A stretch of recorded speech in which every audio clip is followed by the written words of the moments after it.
Hello everybody and welcome to the Eclectic Knitter Podcast. My name is Raylene. You can find me as Come On and Knits on Ravelry and Instagram. It is July 1st. I was going to record a little bit earlier than July. I wanted to record at the end of June. End of June was just yesterday, so we're going to go ahead and say that's just fine.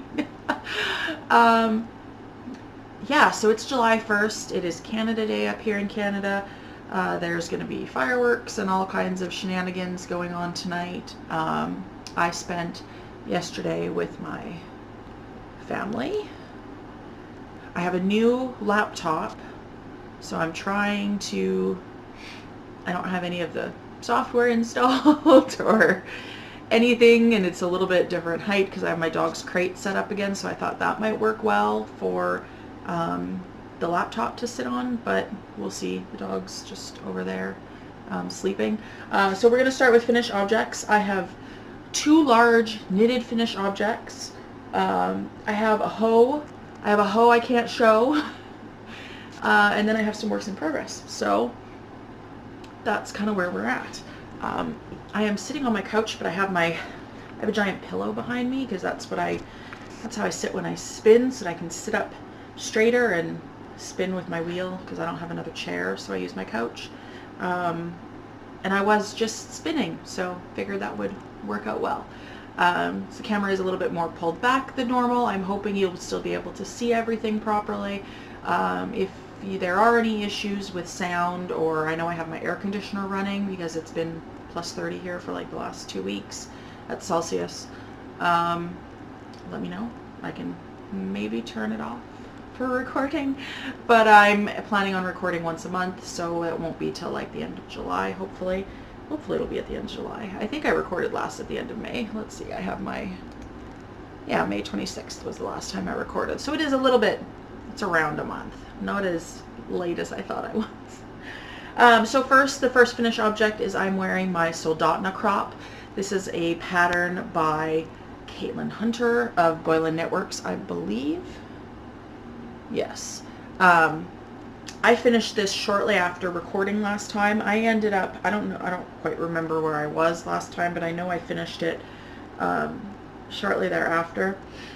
I ended up ripping back the body right down to the color work, and I had ripped back this section of the color work once already because it was puckering weirdly because my tension wasn't right, and then I had knit most of the body, and I had actually done one row of the bottom color work, and then ended up ripping back the whole thing because I had 3 skeins of this purple, which is Madeline Tosh Farm Twist in Beautiful Liar, and the other 2 skeins of it were lighter, so it was a very distinct line where the first skein ended. So I ended up alternating. I ripped back all the way up and alternated skeins. And I don't think you can tell anymore that there is a significant color change. And then of course I did just the little cap sleeves per the pattern. And it's been blocked, and I think I mentioned last time that I have not been able to get the neckline to be as wide as it is in the finished object. And maybe that's because my color work here is a little bit too tight, so I couldn't stretch this out. I'm not sure. I would like to knit this again. I think I would go up a needle size for the color work portion if I did. So yeah, the main color, this lighter purple, speckled purple. Oh, I did not do the color work on the body because this purple is so speckled. So yeah. Madeline Tosh Farm Twist in Beautiful Liar. The gray up here and like in the color work here is Miss Babs Yowza in Rare Bird. The dark purple in here is Sweet Georgia Superwash Worsted in Grape, and then the cream speckled that's in the rest of this color work is again Madeline Tosh Farm Twist in the Soot colorway. I used the only skein that I went into the second skein of was the Beautiful Liar. That I went into the second skein by maybe 20 or 30 grams. I didn't use even a full 1.5 skeins. Everything else was about half a skein. Yowza, of course, comes in 800 gram or 8 ounce put-ups. I used less than 4 ounces for it. I think I used 3.5 maybe. I don't quite remember. It's been, like I said, it's been almost a month since I finished it. I'm wearing it today because, like I said, I have my air conditioner on, and it is quite cool in here, and I just wanted to show it off. So the second project that I finished is another sweater. So I was knitting this last November and December. This is the Antler Pullover by Tin Can Knits. I have knit this out of, this is out of Blue Moon Fiber Arts, Targhee worsted in the True Blood Red colorway. And I don't know if you remember, I was up on the last, I had just started the decreased chart pattern right up here, and I ran out of yarn. I had 3 full skeins. I ran out of yarn. And it took me till now to be able to really be able to afford to order another skein, because they are again 8-ounce skeins, which means after shipping and exchange, I pay almost around $75 for one skein. I used 0.2 ounces. To finish it off, there was quite a significant color change, but I alternated skeins, and I don't think you can tell.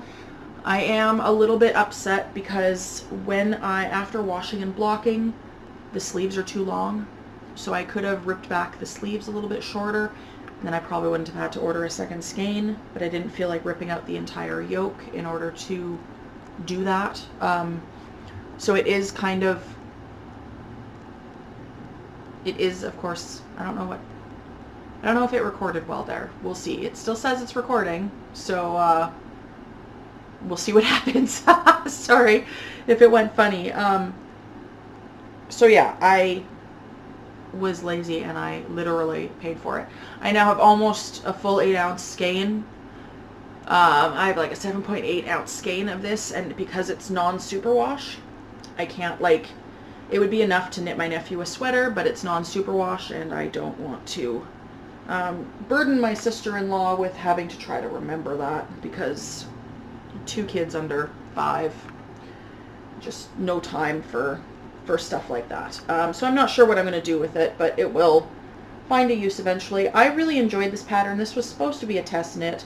Once I ran out of yarn, kind of lost steam on it, unfortunately, and only finished it now, but the color's gorgeous. I did not alternate skeins throughout the body except for, I did not alternate skeins throughout the whole sweater except for right at the top where I alternated the new skein, and it doesn't really have any pooling, so yeah, that's that. The next thing, finished objects I have are some spinning. I realized that one of the spinning things that I pulled out I had already shown. These are, I showed these last time, Deadly Beauty Rolags 3-ply, so that I won't even bother talking about that at all. The next thing I finished is I finished a 2-ply. This is Into the World 75% BFL, 25% silk in the 24th and a half century color. And I got 340 yards of a 2-ply. And then, oh no, that's something else. I didn't pull out that skein. Why did I not pull out that skein? One second. Okay. So yes, this is 340 yards of a 2-ply for that. The next thing I finished was another Into the World. This is Falkland. This is a 3-ply of a club colorway. It's called Electric Boogaloo. And I really stripped down these colors because there wasn't a lot of pink. It was mostly blues and greens, and I wanted the pink to come through. It's 244 yards of a 3-ply. The wraps per inch is about 16. And then I also got, I think, another 60 yards of a 2-ply out of the leftovers. Focus up over here. Thank you. There we go. Maybe I can get this to focus a little bit more on that. There.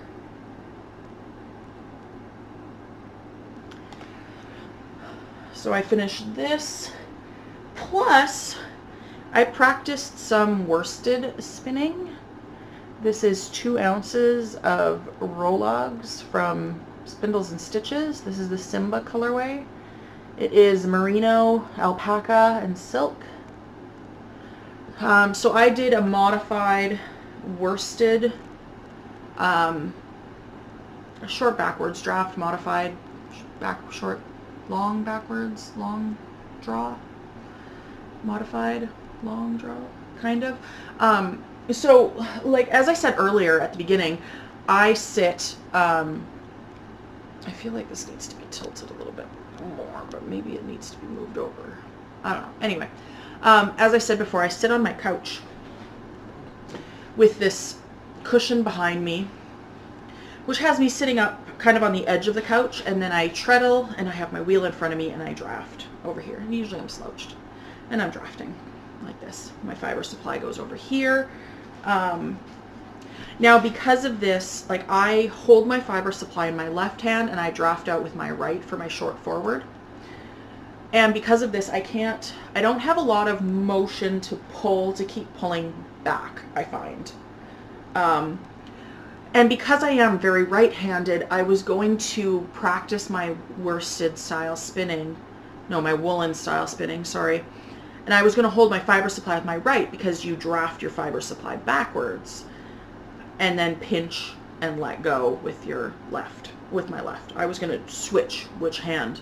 But again, I don't have a lot of range of motion to really do a full, like, long backwards draft. So what I did was I would hold the fiber supply in my left hand. I would pinch and kind of pull back, and I would let go. And then I would move my hand backwards, pinch, pull out. And so I was letting the twist into my fiber supply, but I was still more drafting forwards and holding with my left hand. So it is a lot fuzzier, and it is quite a bit thicker than anything else I've spun. It's a 2-ply. I don't remember what yard I think I got 160 yards or something out of 2 ounces. It is fairly inconsistent because I was playing around with a new drafting technique. This isn't my first time that I've done a woolen spun drafting technique. I've drafted, I have some merino mohair that I drafted from the fold, from the flat. Like, I wrapped it around my finger and then drafted like this. I have Rolags, sunflower Rolags that I've kind of spun the same way as this. I'm just practicing, kind of. So yeah, those are my finished objects. Next is works in progress. I'll start off with my hoe that I can show. I finished a sock. This is out of Woolberry Fiber Company, her sock base. I don't know what the name of the sock base is. It's a 2-ply. It's a merino nylon. This is in the Champaign Pools color.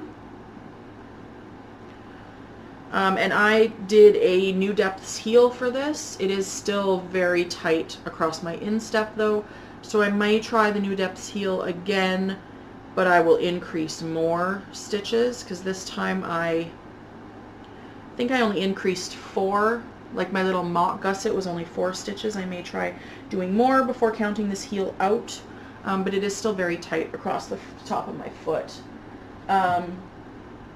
The next thing that I worked on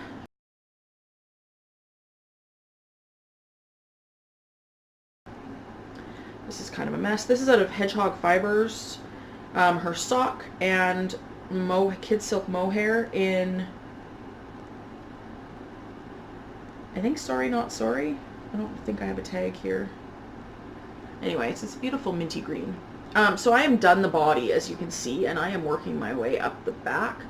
You have to go till you have 16 full repeats. I think I just finished, this is the cable cross for 15, or I'm just about to do, no, I'm just about, I think, to do the 16th cable repeat. Then I have to do the knitting, then I have to do one more cable repeat and the row, the wrong side row back, and then I'm done the back. So this has been coming along. This is another kind of cropped sweater. It's from Pom Pom magazine. I don't remember who it's by. I'm sorry. Not very. Oh, maybe I have it on my show notes from last time, but I don't know if I worked on it, or if I mentioned it. I did not mention it last time. I don't think I worked on it at all last time. I have put some rows into my granny stripe blanket. Ugh. I wish that didn't happen, but it happens all the time.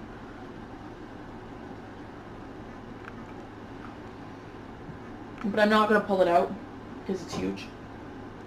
The next knitted thing that I've been working on, and I've been working on this thing like crazy, as you'll see.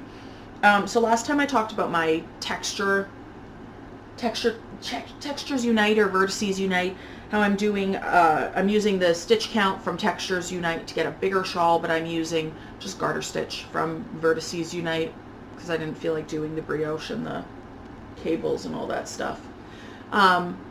So I had finished sections 1, 2, 4 and was halfway through 3, I think. But I kept having color issues with section 3. All of the colors I was picking had this like grayish undertone to it, and I really wanted to do it around the colors in sections 1 and 2, which are very pastel-y and brighter and don't have that gray undertone to it. They're more creamy because I'm using La Bien-Aimée, Peach Pom Pom, and Lavender Loon. They're singles base in Neptune Sky, which is like an aqua bluey, sea foamy green kind of speckly color. So I ripped everything back right to section 1 and have kind of put it away for now. But I'm in the middle of a row. Of course I'm in the middle of a row on the wrong side. I'm in the middle of the row on the wrong side. Since those colors all kind of had the same tone to it, I started an exploration station with them. So color A, this dark color, is Madeline Tosh Merino Light in Real Friends Don't Lie. This purple here is Moonstone Dye Works BFL Nylon in Stone Cold Manners. This variegated is Volenvine Volca Base in Dragon Tears. And this green is Madeline Tosh Merino Light in Undergrowth. So I am done section 1. I am done the brioche. And I am working on the slip stitch section 3. Now I need to flip this again. I originally wanted my brioche, the right side of the brioche, to be Dragon Tears with the back side of the brioche to be Undergrowth for some contrast, like some dark. And then when I got to the brioche section, and I thought I had figured it out exactly how to do that. And then when I got to the brioche section, I realized that I had completely messed it up. So my color B is the purple from Moonstone Dye Works. And I ended up doing it with B and C, so Moonstone Dye Works and Dragon's Tears. But I did Dragon's Tears as the front side, and I did the Moonstone Dye Works purple as the second side, so I just swapped them out. And then I'm doing section 3 with Undergrowth and Dragon's Tears per the pattern. But I just cast this on earlier this week, I think on Monday or Tuesday, and this is how far I am already. So hopefully this will not... I want to get some more work done on it today. I'm hoping to finish up section 3 and start on section 4. Next up is spinning. I am working on this. As you can see, this is a patchwork kit from Hello Yarn. Her patchwork kits are her odds and ends kits, so they come with a bunch of larger nests of various bases from club colorways and non-club colorways, and it's wool and wool blends. There's no rhyme or reason. So what I did was I pulled out all of my little nests, well, big nests out of here. This is also a pound of fiber. I pulled all of them out. I split them each into 6, I think. And then I kind of arranged them or put them back in the bag per the Passionate Spinner's combo spin, how she organizes her combo spins. So I basically treated each one like a braid of fiber. I split them out, and then I shoved them all back by picking randomly from each pile of the same colorway. And then as I'm spinning, I'm just randomly pulling from here. I am wanting to do a 3-ply. I only have 6 bobbins. All of my bobbins are the Acreworks bobbins. I actually have no idea since the move where my Ashford bobbins are, because I have an Ashford Kiwi, which comes with bobbins, of course. I have no idea where those bobbins are. All I have here are my Acreworks bobbins, and I have 6 of them. I want to do a 3-ply, but if I spin up 6 bobbins of singles, I'm not going to have a bobbin to ply to. So I may have to put one on a toilet paper roll or figure out some kind of storage bobbin option in order to get that. But the plan is to spin all of the singles and then ply, so I can mix up the singles somewhat. It is spinning fairly thin. I've been watching a lot of the woolen spinning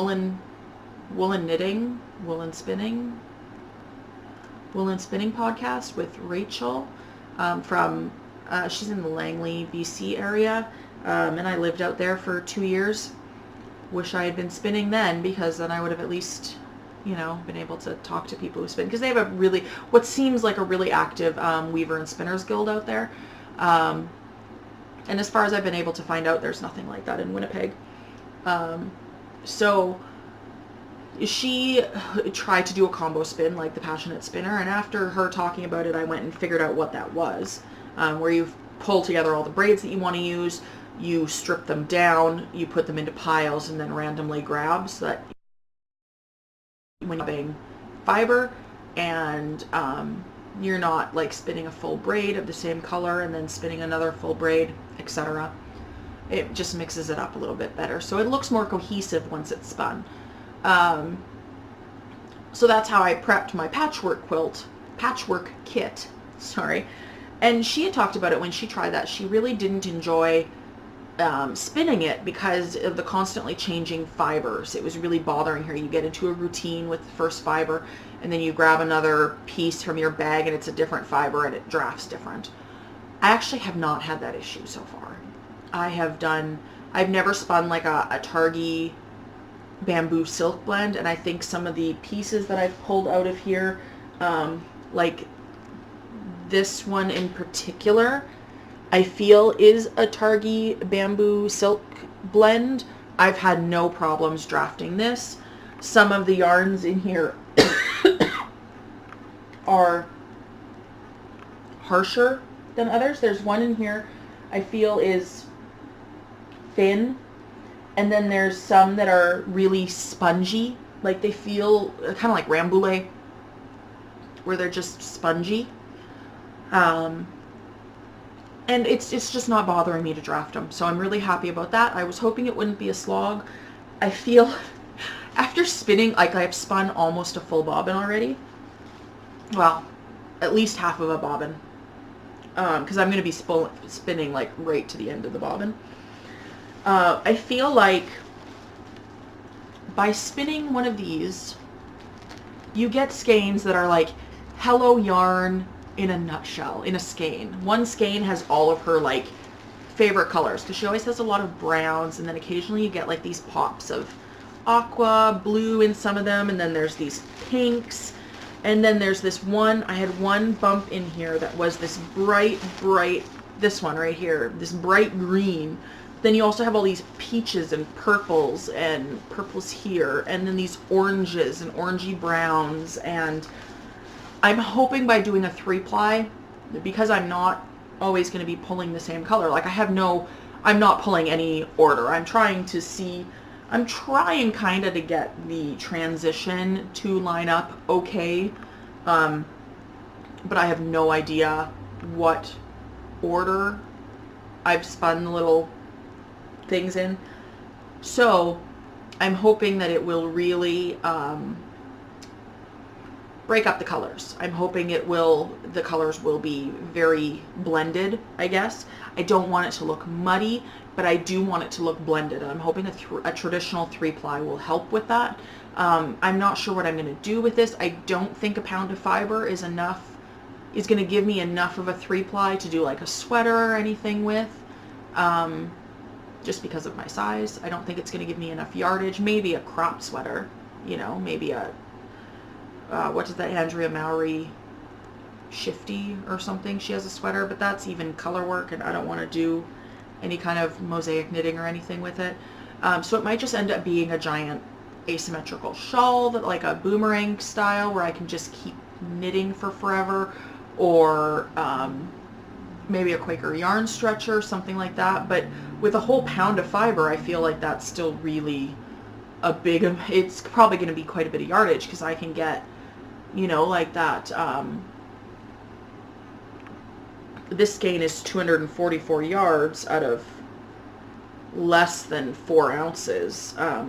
If I had broken it up easier and had been able to put this in there, 60, it was 120 yards of singles divided by 3. It would have been another 40 yards. So this would have been like almost 300 yards out of 4 ounces. And I feel like I'm spinning that maybe finer. I don't know. But even this is still like a decent fingering weight on average. I just think because my grist is maybe a little bit high, like I'm spinning wool, I'm spinning worsted. I am smoothing back as I go. So it's kind of like just my default spin. So I'm thinking, you know, 300 yards times 4, like 1,200 yards of a fingering maybe. So I could probably do a breakwater. Maybe. We'll see. We'll see how the yarn turns out. We'll see how long it takes me to spin it. I'm hoping to get it done. Tour de Fleece starts next week. I'm hoping to get it done during that time. But yeah, otherwise, let's see. What am I doing otherwise? I got a new laptop. I've been playing Sims. Before I got my laptop, I was computerless for about 3 weeks, and I was playing Final Fantasy 12. I was going to take the dog to the off-leash park today, but I'm not sure that's going to happen. And I did a test knit for Sadie Ruin, used to be the dyer for Knitter's Nightmare Yarn. She's doing a Canadian Soul pattern book of collection with a pattern inspired by each of the provinces or territories. I did a test knit for one of them, which I can't show you yet. The pattern hasn't been released, but one sock is done. I had 2 weeks to do the test knit. I think I finished it in 3 or 4 days. So once I get the second one done, the stitch pattern has made it so that I can't fit it on my foot. So the pair is going to go to my mom. So once I should be able to finish the second one pretty quickly once I get started on it. And yeah, I'm kind of wanting to get stuff off my needles, and then I cast on another giant shawl. But I want to get stuff off my needles. But at least it'll use up yarn, and I know it won't use all of it.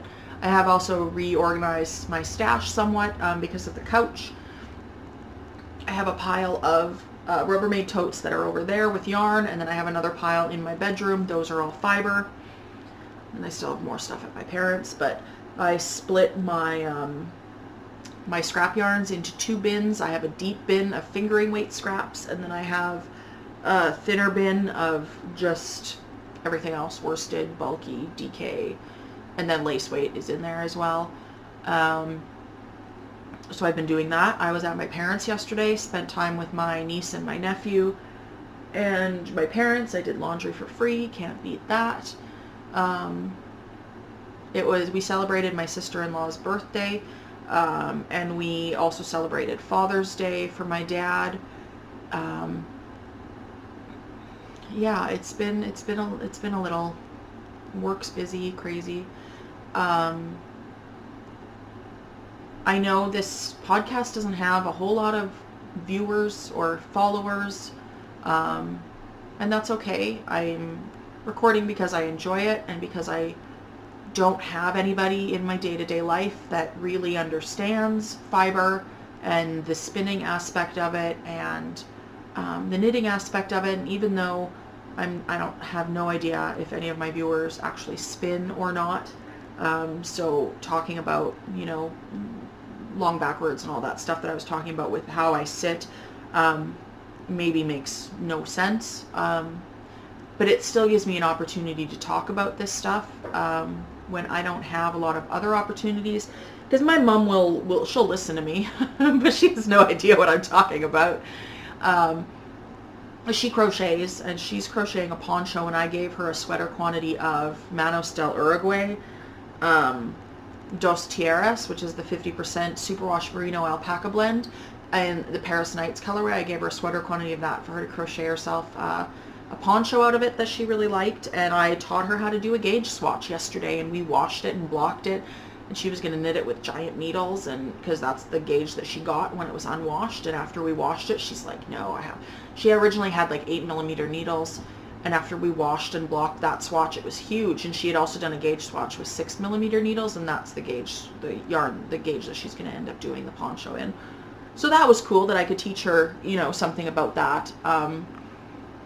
But I do want to make it very clear, all of this to say, I want to make it very clear that my space online, as large or as small as it is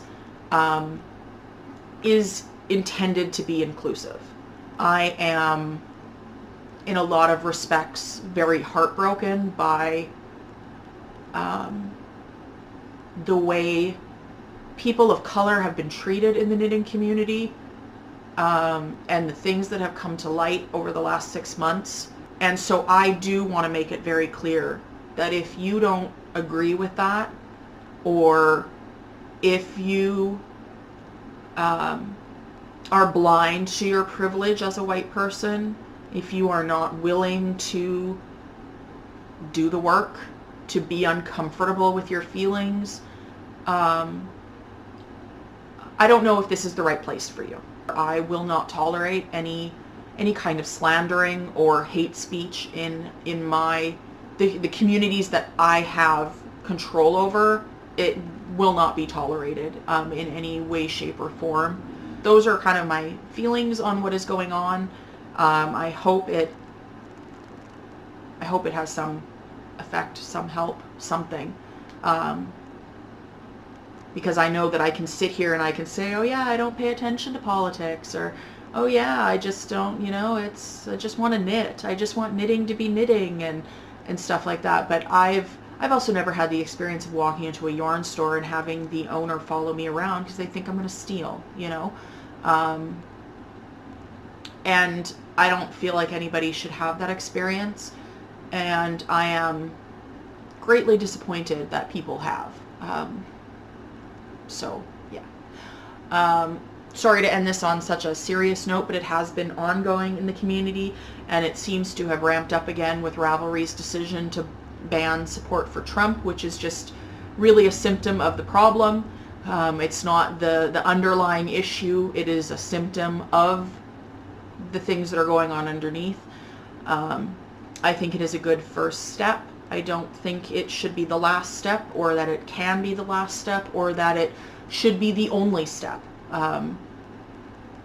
So, yeah, I hope you are enjoying what you're knitting. I am enjoying what I'm knitting. And I hope you all have a great month or so. I'll see you later. Bye.